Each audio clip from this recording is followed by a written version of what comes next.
Chief Executive Officer of the Central Housing and Planning Authority, Leland Saul, explained that as it pertains to affordable housing, the authority plans to continue subsidizing the cost of housing. For 2019, there were 60,000 active applications made to the Housing Authority. The Planning Authority has also allocated 1,298 house lots, which exceed the target that was set earlier this year.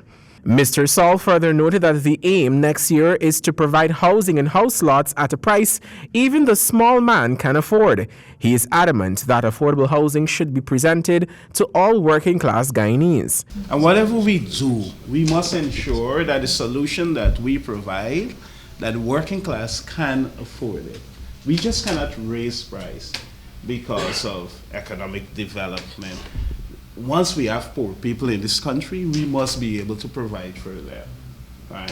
We must take that into consideration, and we will continue to subsidize the cost of housing to ensure that every citizen in this country, especially the small man, is provided or he has a roof over his head.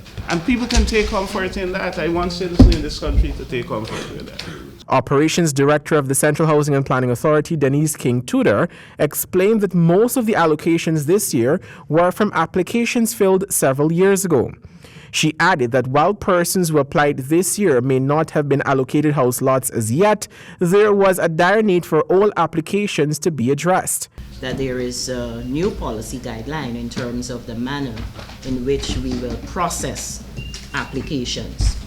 Right, but the majority that we have allocated in 2019 thus far, just one more day, still have more hours in the day that we can continue to work, and so they are all applications in the system. There are a few what we will call special cases. They are situations that they are faced with, and therefore the decision has been made or was made for us to move those applications forward. The Central Housing and Planning Authority announced that 1,400 acres of land was recently purchased from Gaisuco for housing development next year. Javon Vickery, HGP 19 News.